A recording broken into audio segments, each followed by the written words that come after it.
having your homepage as your storefront. So put your bestsellers up there, put your highest average order value stuff up there, like your bundles. Product pages, you need to invest in good quality photography and also video for your product page now, and write for the customer. Don't just chuck a couple of sentences up there. You've got to write some good product pages because that's where we close the sale. It's crunch time. Hi, and welcome to the first episode of the Bright Minds of eCommerce podcast for 2023.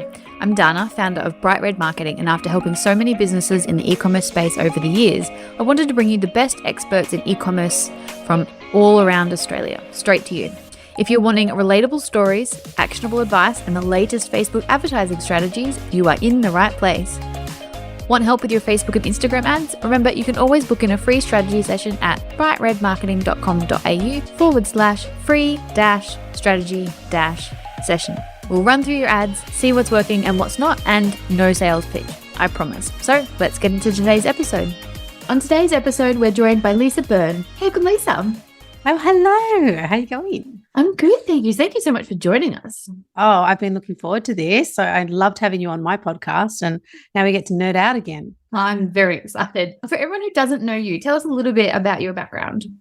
Yes. Well, I have been doing marketing for over 22 years, which sounds ridiculous. I feel like a grandma. But in the past 5 or 6 years, I've been working as a marketing coach. So I help e-commerce brands, female-founded e-commerce brands, grow and scale in a way that doesn't send them to the loony bin and keeps them actually enjoying their life and spending time with their family, but still making a healthy profit. But before that, I was in television. So I was a senior marketing executive in TV, and I launched things like Australia's Next Top Model and Real Housewives of Melbourne, and I worked on the World Cup for SBS and worked in London at the BBC. So yeah, lots of fun, big brands and big budgets and big teams.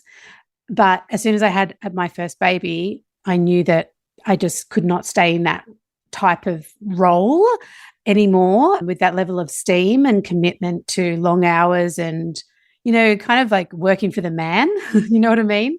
So I switched completely, and now I work with one-on-one and one-to-many with female e-commerce brands. Amazing. What an interesting career. I'd love to talk to you about that. But that's not the point of today's episode. I've got some good stories. I should send them to the newspaper and get paid for them, but hey, I better not. One of my favorite things about you is your philosophy around working smarter without the sort of hustle harder mentality. What are some of your favorite strategies, techniques for allowing e-commerce business owners to do just that? Yeah, for sure. So I think it all starts with, you know, and I talk about it so much, it starts with getting clear on what you want and who you are.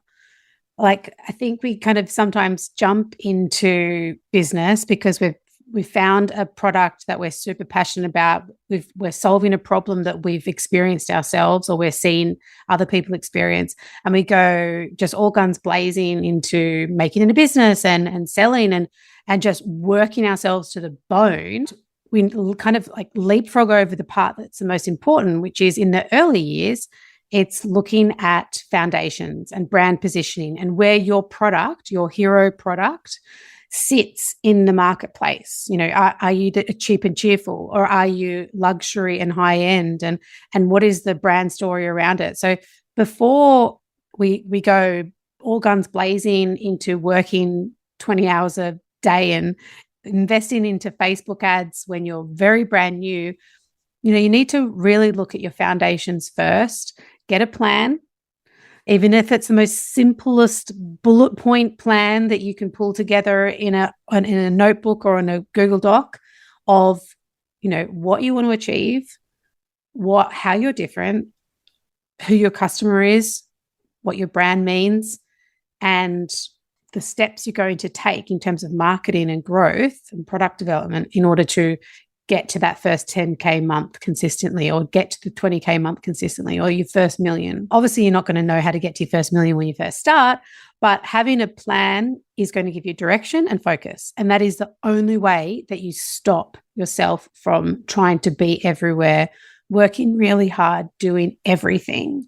So yeah, foundations is the very first point. And then it's also about looking into your numbers, because it's so, and you would know working with e-commerce owners, is it they're sold a million different marketing strategies 24/7. Like even before we jumped on this call, we were talking about ChatGPT. Yes, whatever it is, like AI. So writing a blog post in 3 seconds. Like there's so many things, like TikTok, all the things that we're being sold to do 24/7.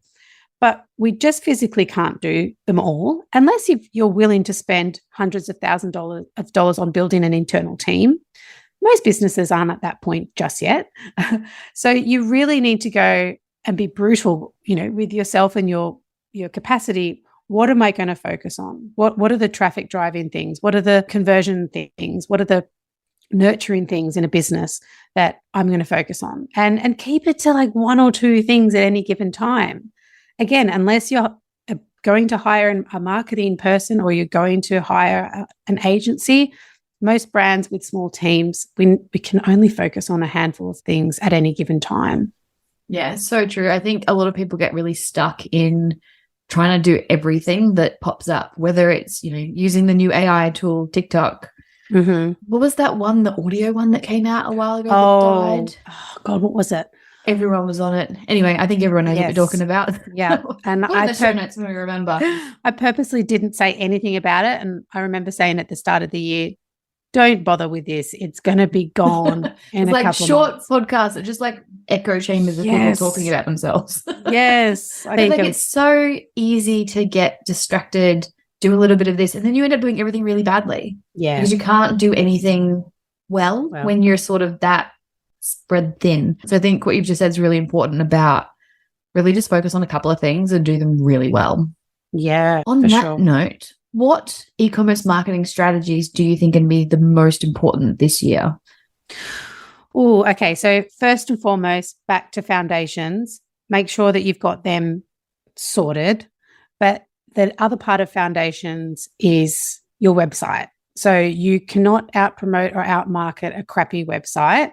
So no matter, you may go and spend $10,000 on Facebook ads, and if it's not set up to convert, it's pouring that money down the drain. So clear message, mobile optimize, good navigation, having your homepage as your storefront. So put your bestsellers up there, put your highest average order value stuff up there, like your bundles.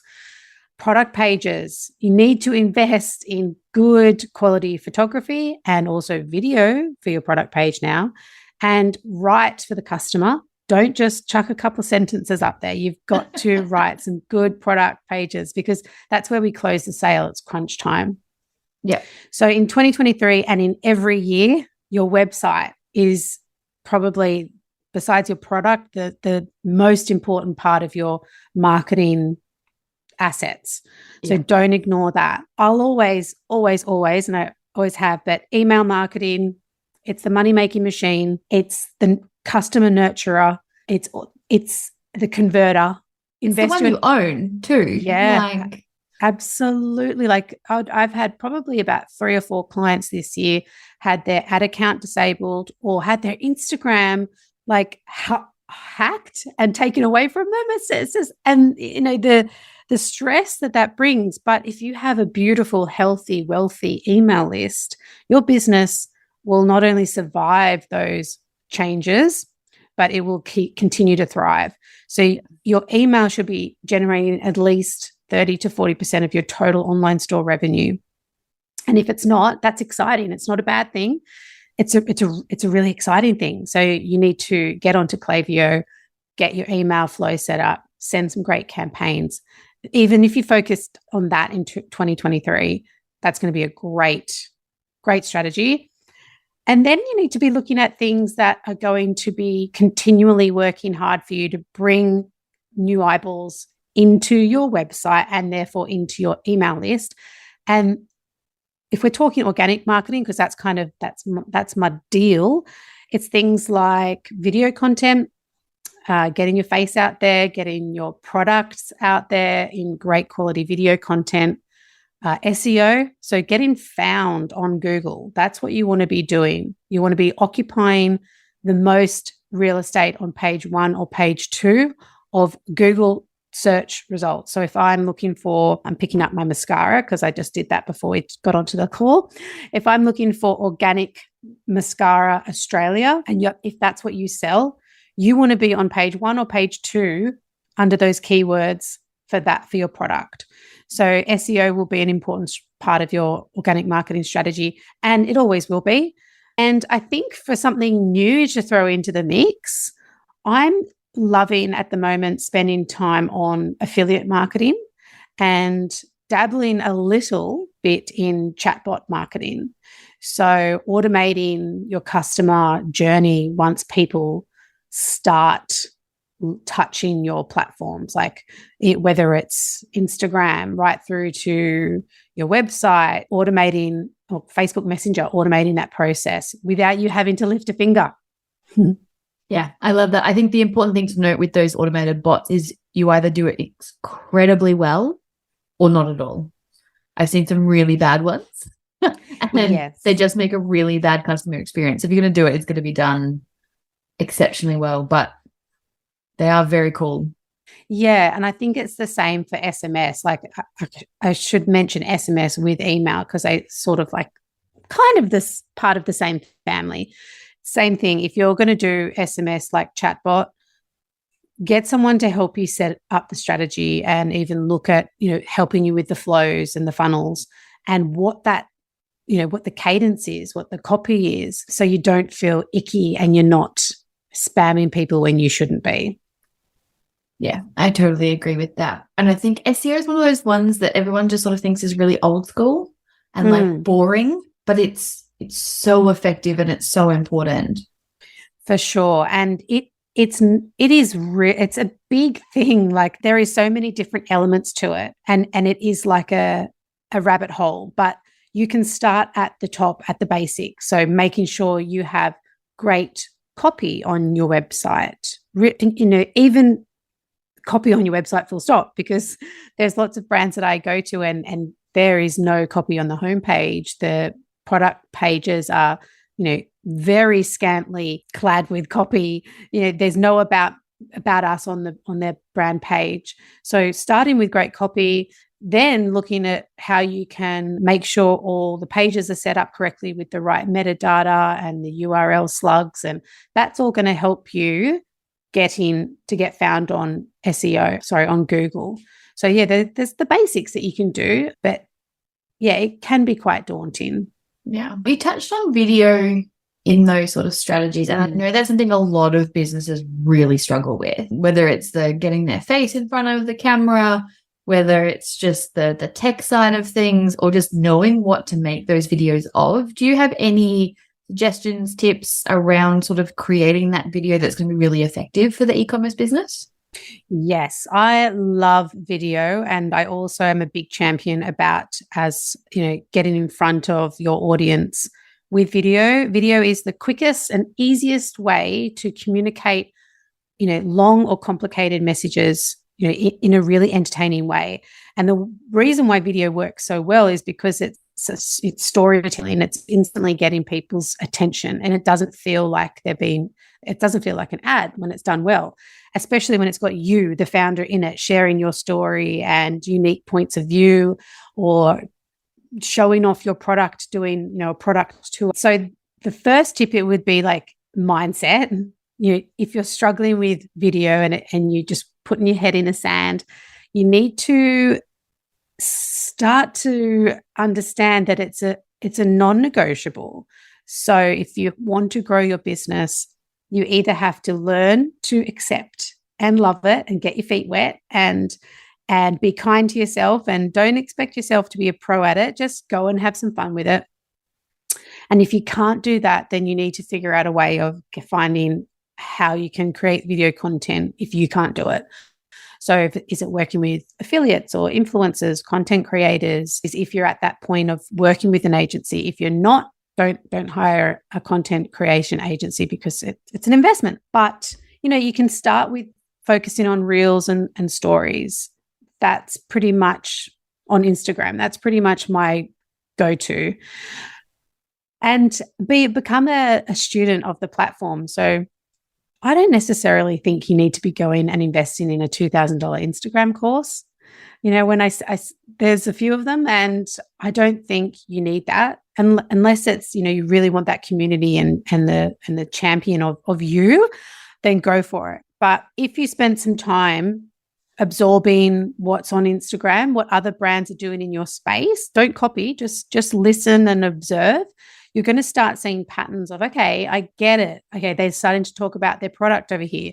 Then they're starting to talk about some tips over here. Then they're starting to do some funny trending stuff over here. So you start to get to see how other brands are curating their content and hitting different points. You know, stories is really about taking your audience inside. Like, there's an analogy, I always get it wrong, but reels are like having a street party, and stories are like inviting some people, so a few people, into your lounge room to have more of a chat. I love that so much. Yeah. I don't know if I made that up or if I heard it somewhere. Who knows? I'll just claim it. But it works. Yeah. So you're not going to, both things. I think the important thing is, like, different types of videos do different types of things. Not every video is going to be viral. You don't necessarily need to go viral. Not every video is going to make sales. You know, videos may not equate to sales, but what it's doing is getting people, to pay attention to what you're about and fall in love with you. So going through that know, like, trust process, or it could be also referred to going through the customer journey from discovering you at the top of the funnel to engaging with you at the middle of the funnel and to converting, like buying something from you, which is the bottom of the funnel. So a video is the best way to accelerate that process. Yeah, I love that. And I think it's something I think people have to get used to. I think even from like a Facebook ads perspective, we're finding that if you're not running video ads, it's just so much harder to compete. Like they just perform so well. And I think if you haven't got video of your products these days, it's harder for people to trust you. They really want to be able to see your product in action. And it doesn't matter whether your product does action, but they want to see it in more than a picture perfect, possibly photoshopped version. They want to see it moving. They want to see the reality of that product. And it's a lot, it's not impossible to fake, but it's a lot harder to fake that in video than it is in a photo. Absolutely. Like with all the Black Friday sales that went on at the end of last year and Christmas shopping, when I was buying gifts either for myself or for somebody else, the first thing I would do is I would go to their Instagram, I would click through their reels or click through their highlights or their stories, because I was looking for a video to show what the product looked like on a model. Let's say, for example, if it was a dress, on different shaped models too, because I ain't no size 6. Or if it was like a skincare or like I can't remember what else I brought, but I wanted to see the detail in real life because I couldn't pick it up myself. And gallery pictures on a product page or on a Facebook ad is not enough. Yeah. I hate to say it, but yeah, it's true. For e-commerce brands, you do need to replicate and create that shopping experience on your channels because they can't go and pick it up. No, you've got to replicate that process. You've got to replicate the touch, feel, smell without them being able to do that. Yes. I had a skincare client a couple of years ago who only had photos and couldn't understand that people want to see skincare. Mm-hmm. Like they want to see it on. If it's going on, yeah. If it's a makeup remover, they want to see it take off makeup. The only video we could manage to get from them was her rubbing it onto her hand. We're like, I need to see you in like full glam, going out makeup. And I want to see this thing get rid of the like permanent lipstick and the bright smoky eye. Like we need to see your products work. And I think that's where video really, really works. And as I think you said, like the whole point is not for it to be picture perfect and polished. Like you don't need it to look like it was done on a professional camera. In fact, the more it looks like you holding your iPhone, the better I think they perform because it looks more real. Yeah. So go through your Instagram, go through your DMs, go through your camera roll. You'll be able to find video that you can create in there. You've got it already. Yeah. Just got to go find it. And if you don't, I heard a really good tip the other day was to just document your business. Yes. I don't remember who said it was. I don't know whether it was you or someone else. But I think it was Alicia from the Social Impact. Yes. Maybe it was. I don't know. She's been on the show. She's fantastic. But it was basically just like, don't think about, I have to film on Tuesdays. Just film day to day. You're packing an order, if you're trying a new product, if you're making a product, if you've got a shipment, like just film the day-to-day moments of your life. Yeah, exactly. Yeah, and I really liked that. If someone is struggling to make sales that they want, where do you sort of recommend they start to identify the problem? Yes, good idea. Well, they could join eCom Grow Strong because that's where we start.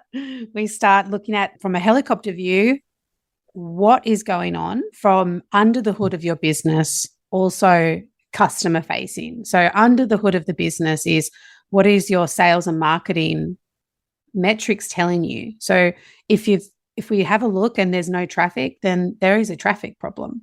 Therefore, we're going to focus your next 3 moves on how do we get you in front of more people, the right people. If we have a look and see that there is traffic, but no one is adding to cart, then there is a value problem, there is a website problem, and a communication problem. So that they're just 2 things that we look at. We actually look at maybe 6 or 7 in eCom Grow Strong to help us find the story of what's going on, where is the gaps and where is the opportunities. The second is the customer facing. So what are they seeing? What are they not seeing? So what's your website communicating? I call it the stranger test. If Joe Blogs from down the road who knew nothing about you came to your website, could they in 1 second or 2 seconds go, okay, yeah, I get it. They're selling drink bottles for kids, So that's one aspect of it. Also the founder. So what's happening with the founder? Like, are they doing really well on the outside, but is she about to collapse in a heap because she's packing orders until 1 a.m. and she's got boxes covering her every room in her house and her garage, and her family is starting to wonder where she's gone?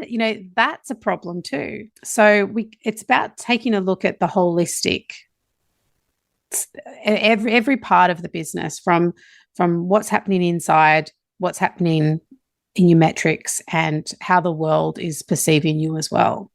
It's not necessarily one thing. No, it never is. Yeah. And you would see this too. Like it's not that like, okay, my ads aren't working. It's like, okay, well, why?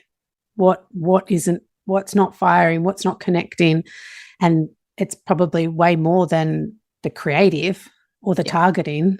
So yeah, I'm all about looking at it from a holistic perspective, and that's really hard to do when you're the founder. It's probably actually impossible, to be honest with you, to be able to objectively review your business and see the gaps and opportunities. You do need an outsider to be pointing them out to you. You've put your blood, sweat, and tears into it. It's very hard. Yeah. I mean, it's like anything. It's like it's always harder to do it on yourself than it is to like. I'm not very good at running my own Facebook ads. Oh, absolutely. Because I'm not objective about it. But anyone else is fantastic. Yeah. I can look at that data and go, yep, this is exactly what's wrong. But it's the same with your own business. Like you've put hours into that copy. It's going to be harder for you to look at that copy and see what's wrong. Totally. And same with branding and website. Like I see this a lot, the branding that they've created makes perfect sense to them. They love it. It feels so great. It feels really pretty. Same with their website. It's like a pretty website, but pretty doesn't equal profit. Yeah. So sometimes we've created brands and websites that make sense to us, but not to our customer. So that's another thing to look at. And again, you can't see that when you're so close to it. That's okay. You just get an outside point of view. Yes. No, I agree with that. On the note of website conversions, so I know that like that conversion rate on Shopify or other platforms, if you're not on Shopify, it is an important metric, and it is something that I think a lot of people get stuck on. They don't sort of know how to improve it. Do you have any sort of like practical tips on areas to look at if that conversion rate is lower than they would like? Yeah, it's a funny one. And I think you have to look at it like a business per business. So the standard Shopify conversion rate is around 3%. But I have clients that have, 6 and 7% conversion rates, or I have clients that have got like a 1.5 conversion rate, and all of them are doing well for their business because all of them have different traffic driving strategies or retention strategies. So I think aiming for around 3% is a general rule of thumb. But most importantly, what you want to be looking at is, are people even initiating the process? Like before we look at the end result, the conversion, that's great. But are they adding to their cart? Are they going to the checkout page and they're dropping off there? So the conversion rate is the end of the story. So you may want to step back a couple of pages and look at, traffic on the website. How is it going? Add into cart. Are people desiring and taking action for what you want? If they're not, start there, because that could be opening up a whole different set of strategies that you can take to improve rather than focusing on the actual conversion. Yeah, I agree with that. I think when we're running our ads, it's really easy for us to see whether it's a website issue, if it's an add to cart issue, if it's a checkout issue, if it's a conversion issue. And often if it's a conversion issue, it's not really a conversion issue. It's your website was too slow, so the traffic you were driving left before they even got anywhere. Or everyone's looking at a lot of product, but no one's adding to cart. Like, why? Like, it's easier then to kind of work out where that gap is. And if you fix any of those problems, it will fix it down the line. Yes. And a different product will have different customer behaviors. Like a mascara, someone might discover a brand and then buy it 5 minutes later. Whereas something like, I don't know, looking at my room, like a $300 meditation cushion, you might want to think about that for a while, and compare. Or even like a new couch. Like you might be thinking about a new couch, but you're not going to buy a new couch. I mean, someone might buy a new couch today, but most people need a couple of months to think about buying a new couch. Yeah. And they may need different levels of contact and questions answered and content. They may have lots of questions to be answered. So they're going to be poring over your blog posts, or they may want to, ask lots of questions. So they may be hitting up your customer service channels. Like, and again, this comes back to strategy and working and creating a plan for you and your brand, and not, following somebody a different brand's path and thinking, why isn't that working for me? I'm doing all the right things. Maybe it's just not the right things for your business. Yeah, very, very true. Do you have any content creation tips for the busy business owner? Oof. Yeah. Okay. So content creator, it depends on what channel we're looking at, but let's focus on something that is what everybody's looking at.